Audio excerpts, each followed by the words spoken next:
Emma, de Jane Austen, volume 1, capítulo 1. Emma Woodhouse, bonita, inteligente e rica, com uma casa confortável e temperamento feliz, parecia reunir algumas das melhores bênçãos da existência e tinha vivido quase 21 anos no mundo com muito pouco que a afligisse ou a atormentasse. Era a mais nova de duas filhas de um pai muitíssimo afetuoso e indulgente.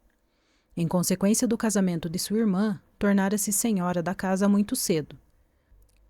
A mãe morrera havia tanto tempo que Emma não guardava mais do que uma lembrança indistinta de suas carícias. O lugar materno fora substituído por uma excelente preceptora que quase poderia se igualar a uma mãe em matéria de afeto.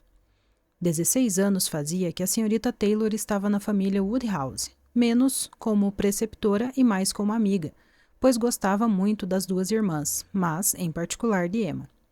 Entre estas, o que havia era mais próximo da intimidade de irmãs. Mesmo antes de a senhorita Taylor deixar o cargo nominal de preceptora, a brandura de seu temperamento dificilmente lhe permitiria impor qualquer restrição, e com a sombra da autoridade já superada há muito tempo, elas viviam juntas como amigas, muito apegadas uma à outra, Emma fazendo exatamente o que bem entendia. Tinha grande estima pelas opiniões da senhorita Taylor, mas guiava-se essencialmente pelas suas próprias. De fato, os verdadeiros males da situação de Emma eram o poder de fazer as coisas saírem sempre do seu jeito, mas um pouco demais, e uma disposição a ter opinião elevada sobre si mesma. E essas eram as desvantagens que ameaçavam o conjunto de seus muitos prazeres. O perigo, no entanto, era tão imperceptível naquele momento que não representava, de modo algum, um infortúnio para ela. A tristeza veio, uma tristeza suave, mas de forma alguma nos moldes de uma consciência desagradável. A senhorita Taylor se casou. Foi a perda da preceptora que primeiro trouxe pesar. No dia do casamento da amada amiga, Emma viu-se pela primeira vez perdida em pensamentos lúgubres de certa persistência. Finda a cerimônia, os convidados da noiva se foram. Emma e o pai foram deixados para jantar um com o outro, sem perspectivas de uma terceira pessoa para alegrar uma longa noite. O pai preparou-se para dormir logo depois do jantar, como de costume, e a ela só restou ficar sentada pensando no que havia perdido. O evento tinha todas as promessas de felicidade para sua amiga. O Sr. Weston era um homem de caráter excepcional, fortuna, idade adequada e modos agradáveis. E havia alguma satisfação em considerar com que amizade abnegada e generosa ela sempre desejara e promovera a união. Mas foi um trabalho árduo para Emma. A falta da senhorita Taylor seria sentida em cada hora de cada dia.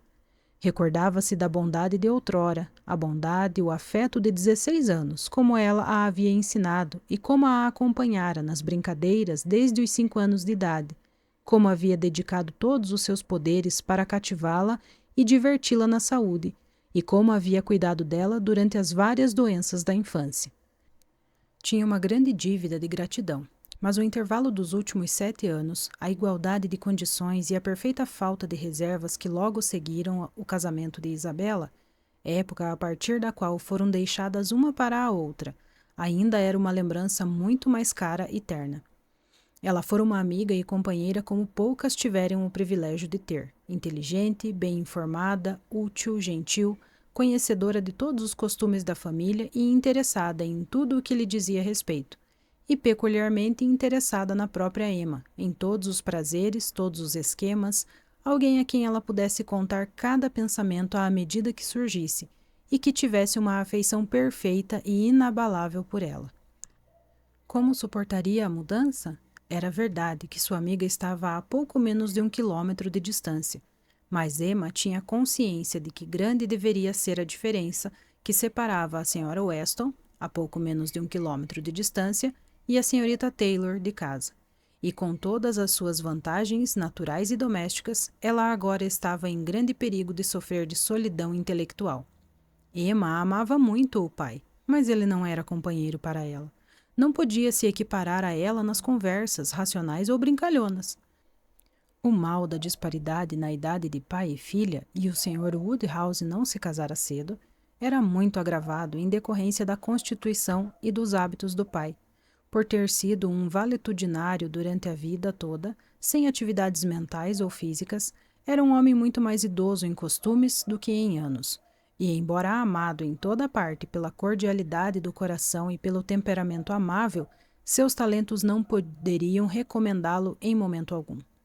A irmã, embora comparativamente distante por causa do matrimônio, ainda que pouco, estando estabelecida em Londres, a apenas 25 quilômetros de distância, estava muito além de seu alcance diário, e muitas longas noites de outubro e novembro deveriam ser enfrentadas em Hartfield antes de o Natal trazer a próxima visita de Isabella, o marido e os filhos pequenos, para encher a casa e lhe dar novamente uma agradável companhia.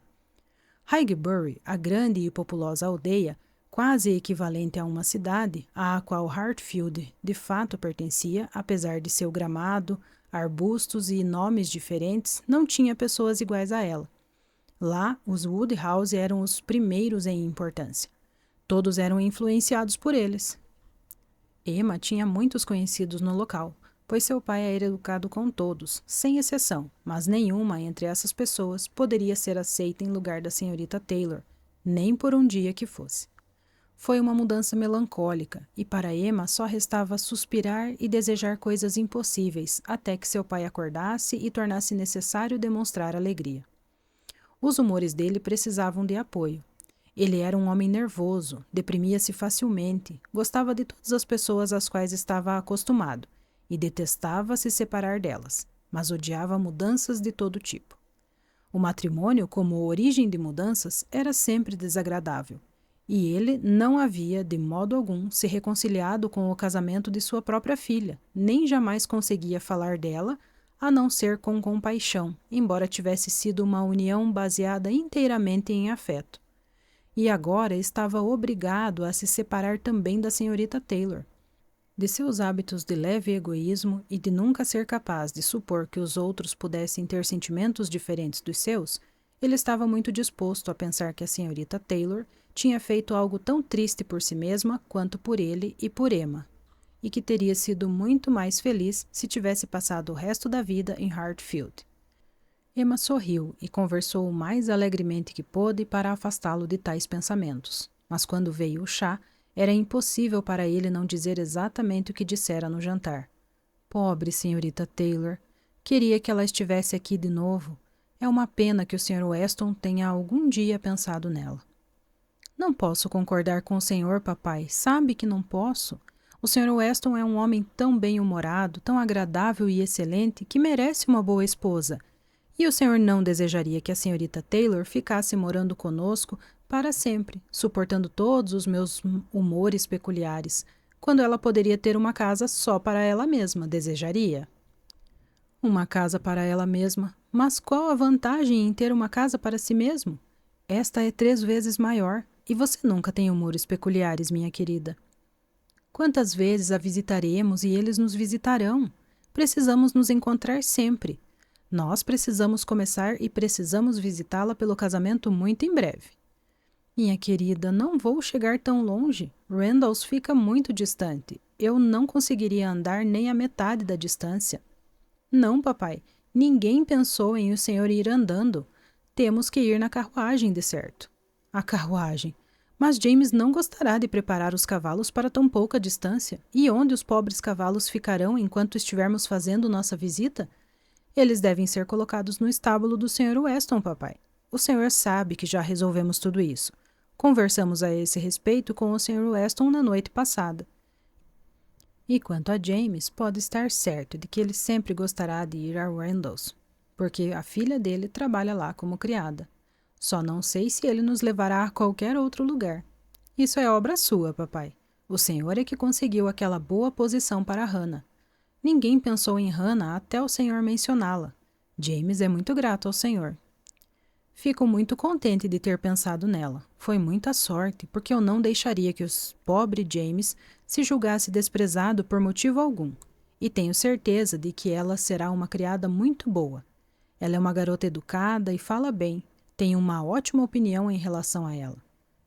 Sempre que a vejo, ela faz uma reverência e me pergunta como estou indo de uma maneira muito graciosa. E quando você a traz aqui para fazer bordados, observo que ela sempre vira a fechadura da porta do jeito certo e nunca a bate. Tenho certeza de que ela será uma excelente criada e será um grande conforto para a pobre senhorita Taylor ter por perto alguém que ela esteja acostumada a ver. Sempre que James vai ver a filha, sabe, a senhorita Taylor terá notícias nossas. Ele poderá contar a ela como todos nós estamos. Emma não poupava esforços para manter esse fluxo mais feliz de ideias. Esperava, com a ajuda do gamão, que conseguisse conduzir o pai pela noite de forma tolerável, sem ser atacada por nenhum pesar a não ser os seus próprios. A mesa de gamão foi colocada, mas imediatamente depois, um visitante entrou e tornou-a desnecessária. O Sr. Knightley, um homem sensato de 37 ou 38 anos, não era apenas um amigo muito antigo e íntimo da família, mas particularmente ligado a ela, já que era o irmão mais velho do marido de Isabella. Vivia a cerca de 1,5 km de Highbury. Era um visitante frequente e sempre bem-vindo, e naquele momento mais bem-vindo do que o habitual, já que vinha diretamente de Londres, da residência de seus parentes em comum. Ele retornara para um jantar tardio depois de alguns dias de ausência, e então caminhara até Hartfield para dizer que todos estavam bem em Brunswick Square. Era uma circunstância feliz e animou o Sr. Woodhouse por algum tempo. O Sr. Knightley tinha um jeito alegre, que sempre lhe fazia bem, e suas muitas perguntas a respeito da pobre Isabella e seus filhos foram respondidas de forma muito satisfatória. Quando isso acabou, o Sr. Woodhouse observou, com gratidão: "É muito gentil da sua parte, Sr. Knightley, sair a esta hora tardia para nos visitar. Receio que tenha feito uma caminhada absurda." "De maneira alguma, senhor. É uma bela noite de luar e tão amena que eu devo me afastar da sua grande lareira." "Mas deve ter achado o caminho muito úmido e enlameado. Desejo que o senhor não pegue uma friagem." "Enlameado, senhor? Olhe os meus sapatos. Não há uma mancha sequer neles." "Enfim, é surpreendente, já que tivemos uma grande chuva aqui. Choveu terrivelmente por meia hora durante o desjejum. Eu queria que tivessem adiado o casamento. Diga-se de passagem, não lhe desejei alegria, estando bem ciente de que tipo de alegria vocês dois devem estar sentindo neste momento. Não tive pressa com meus parabéns, mas espero que tudo tenha saído razoavelmente bem. Como se comportaram? Quem chorou mais?" "Ah, a pobre senhorita Taylor. É um assunto triste." "Pobre senhor e senhorita Woodhouse, se preferirem, mas não posso dizer pobre senhorita Taylor. Tenho uma grande consideração pelo senhor e por Emma, mas quando se trata da questão da dependência ou da independência, de qualquer modo, deve ser melhor ter apenas uma para agradar do que duas.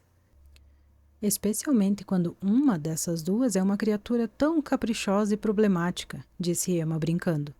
"Isso é o que o senhor está pensando, eu sei, e o que certamente diria se meu pai não estivesse por perto." "Acredito que é bem verdade, minha querida, de fato", disse o Sr. Woodhouse, com um suspiro. "Temo que às vezes eu seja muito caprichoso e problemático." "Meu querido papai, não pode achar que eu esteja falando do senhor, ou supor que o Sr. Knightley esteja falando do senhor. Que ideia horrível! Ah, não! Eu falava de mim mesma. O Sr. Knightley adora encontrar falhas em mim, o senhor sabe. De brincadeira. É tudo uma brincadeira. Nós sempre dizemos o que queremos um do outro." O Sr. Knightley, na verdade, era uma das poucas pessoas que enxergava defeitos em Emma Woodhouse, e a única que lhe falava deles, e, embora não fosse algo particularmente agradável para Emma, ela sabia que seria muito menos do que isso para o pai, que ela não o faria suspeitar de uma circunstância como a de não ser considerada perfeita por todos. "Emma sabe que eu nunca a elogio", disse o Sr. Knightley, "mas eu não quis fazer comentários sobre ninguém. A senhorita Taylor costumava ter 2 pessoas para agradar. Agora ela terá apenas uma. As chances são de que deva ser uma vencedora." "Bem", disse Emma, disposta a deixar o assunto passar.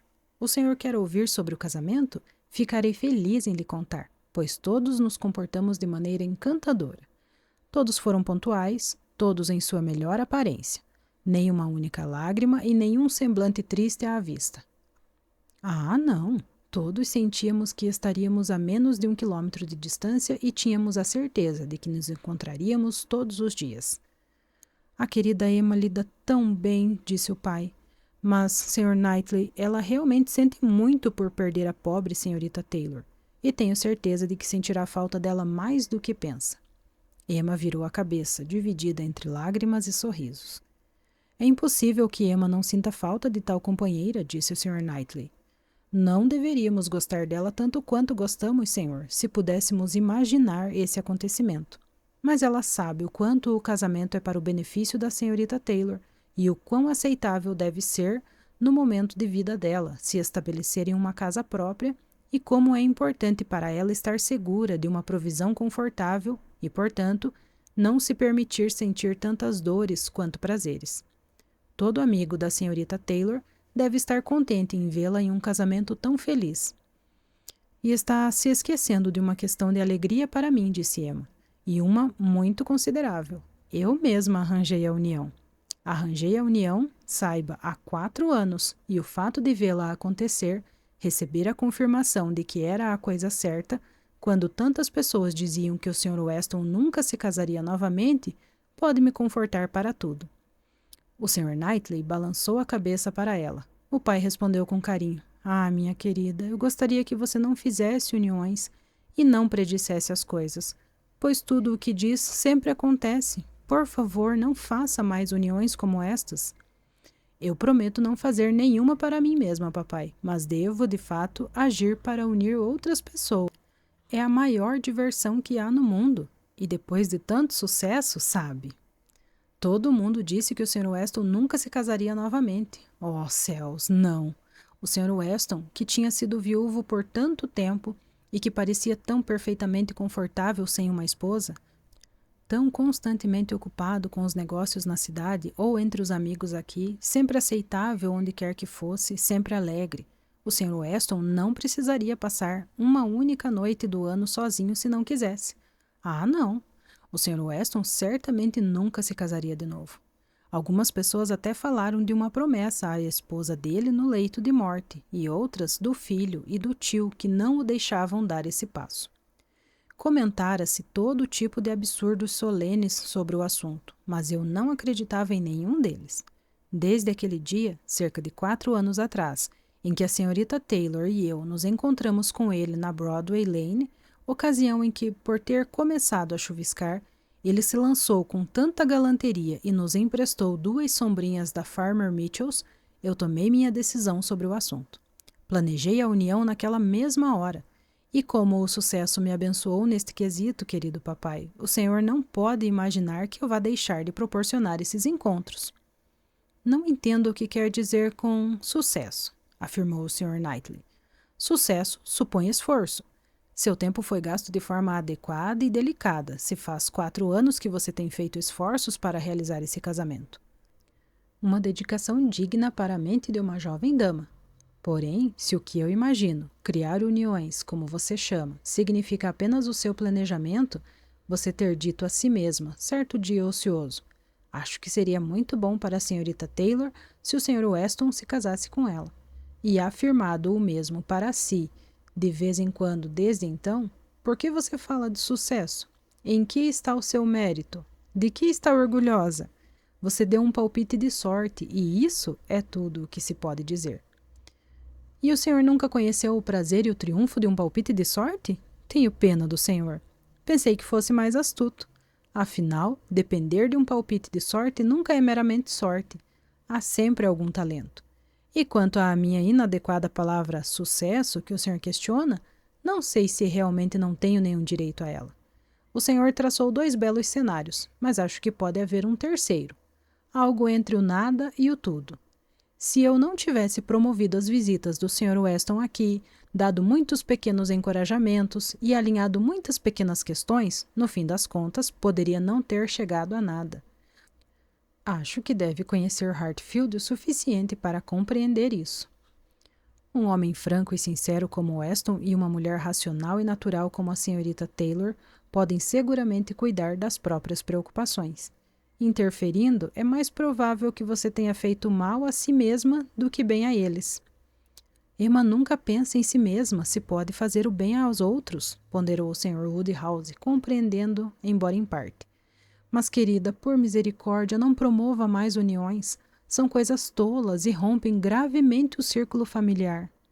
Só mais uma, papai, apenas para o Sr. Elton.